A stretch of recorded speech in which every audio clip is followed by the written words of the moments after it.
Shalom. I want to give all praise, honor, and glory to Yahweh, Bahashim Yahushai, and the Wadi Yahweh, Bahashim Yahushai. These are the days, minutes, hours leading to the return of the one who the world calls Jesus Christ.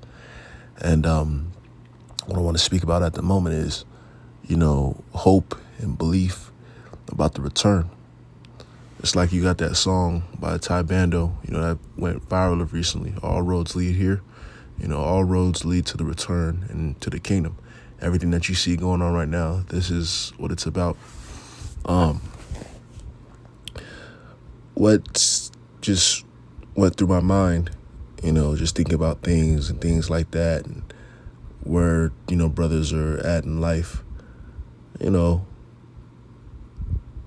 Brothers is just thinking about how, how much hope and how much they've invested in this, even if, you haven't been working as much as the next brother, just you having that mindset and just thinking and believing in the Heavenly Father, that's an investment. We really are, for lack of better terms, prisoners of hope. Me personally, I've been praying and I've been looking towards this, and I've been believing and hoping for the return of Yahweh Shai and the kingdom for like a decade plus at this point. Really are prisoners of hope. We really do need this. We really do want the Heavenly Father, Son to return, true peace to be established on earth, true love to be established on earth. And every single day is another day closer. Zechariah chapter 9, verse 12, turn you to the stronghold, ye prisoners of hope. Even today do I declare that I will render double unto thee. See, sometimes you get in that mind state, when you see these people, they're just happy and stuff like that, or they're just, they don't have these thoughts. Sometimes you're like, man, it would feel better, or it would be easier if I didn't know about this. If I didn't, it sometimes seems better to be ignorant, to be in that matrix. But the fact that we're physically in the matrix, but spiritually we're looking towards something else, that type of mind state make you go mad. But that's why we have meditation. That's why we have scriptures. And that's why we also have liberty. See, you're a part of this. You're a believer in the Lord. That doesn't mean that you got to be crying and just sad 24/7. It's actually supposed to be the opposite. So now situations happen, but what covers you and what helps and benefits you as a believer is the hope and the faith that Lord Yahweh Shemel Shai is making things better than better for you.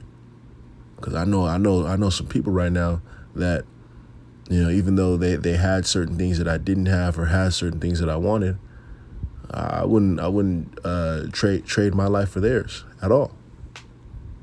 And sometimes they look at brothers and they're like, you got you this and you that.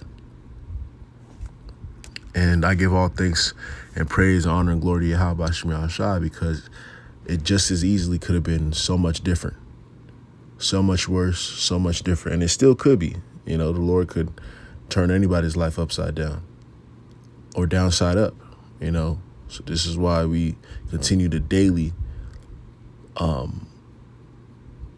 give the Lord his due reverence, if I'm using that term right.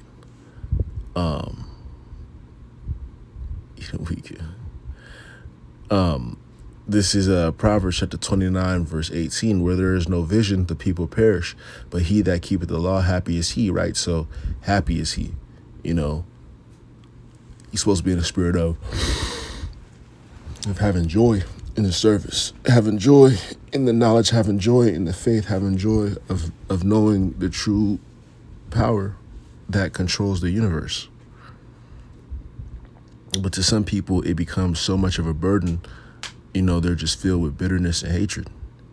And it can be easy to get in that mind state because you're like, okay, well, I'm in the world right now, but I'm, just thinking about some time in the future. How long in the future? How long in the future? These are the common thoughts that come into man's mind. And sometimes you read these scriptures and you're like, well, yeah, I think it is too.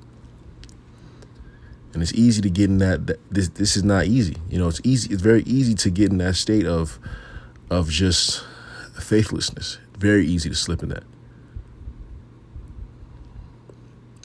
Isaiah, but that's why the scriptures talk about many are called, but few are chosen.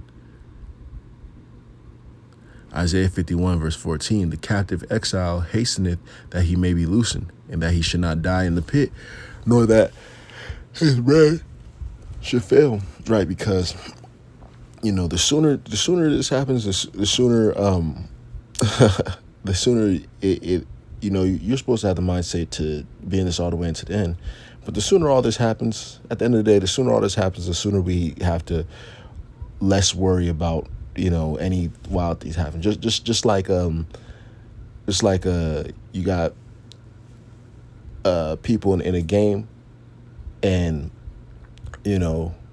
which you're not fully supposed to be in the spirit of running out the clock, just trying to stay stagnant. But once the game ends, the game is end. If you got more points, at the end of the game, then you win. So we want the game to end. We up by 2-3 touchdowns, right? Let the game end. Don't let the other team come back. Isaiah 51 just got that. Job chapter 3 verse 19. Matter of fact, let me jump down. Ecclesiastes chapter 2 verse 14. Woe unto you that have lost patience, and what will ye do when the Lord shall visit you? Right. So, the last thing you want to do in these last days is lose patience, man. Keep your faith, keep your patience. You want to be patiently waiting. Like I said, it's not easy. Like I said, it's a challenge, but it will be done by the 1/3 of the 144,000. And you pray and you hope and you work to be a part of that number. It's on its way. We just got to be patient. We just got to continue to pray and got to continue to work. I want to give all praise, honor, and glory to Yahweh Shem Shai. Shalom.